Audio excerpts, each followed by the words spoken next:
A gente tem que descobrir essas coisas. Então, por isso que negociação importa em relacionamento, importa em saber tipos de estilos comportamentais, né?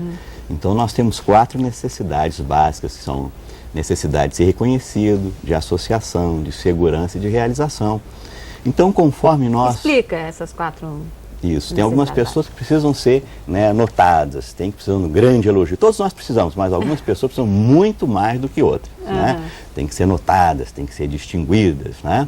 Tem algumas pessoas... Então, peraí, no caso dessa que gosta de, vamos dizer assim, a mais vaidosa, né? O reconhecimento é a principal, são os catalisadores. Então, quando a gente vai negociar com uma pessoa assim, já tem que chegar dando uns elogiozinhos, uma coisa assim, é bom? Importante saber, mas sempre tem que ter elegância e sutileza, porque senão cai no grotesco, cai na caricatura e aí as coisas se complicam, né?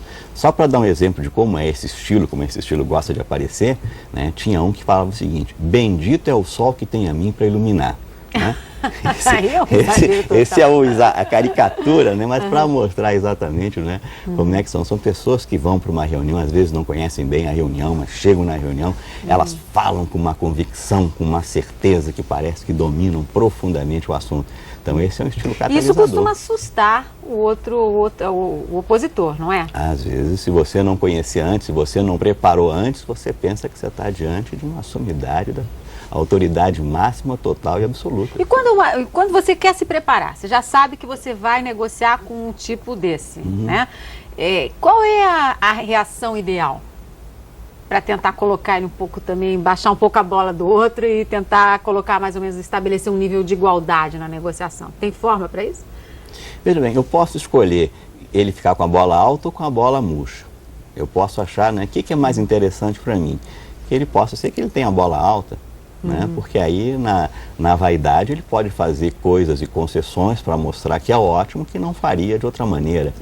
Então eu tenho que saber exatamente em cada contexto o que é melhor. Tem vezes que é melhor baixar a bola. E às vezes é bom estimular até, então, às vezes pode a aberração do outro. Às vezes pode ser interessante, às vezes não, né? Agora, o importante é saber, né, se eu quero uma negociação ganha-ganha, eu vou usar tudo isso em proveito comum. Esse aqui é o ponto principal, né? Esse aqui é o ponto básico da negociação ganha-ganha, usar todas essas coisas para o benefício comum. A gente pode usar, né, para atingir, atender os interesses de tal maneira que as pessoas realmente saiam satisfeitas e gratificadas. Então, é muito sutil. Essa é a fórmula ideal? Aquela negociação em que os dois lados saem satisfeitos? É a melhor forma e a mais difícil. É a melhor forma e a mais difícil. Por quê? Porque o negociador ganha-ganha tem que ser muito competente. E entre as competências dele, tem que saber de todos os truques, macetes, artimanhas e ardis que quem negocia ganha-perde usa, senão ele vai ser vítima.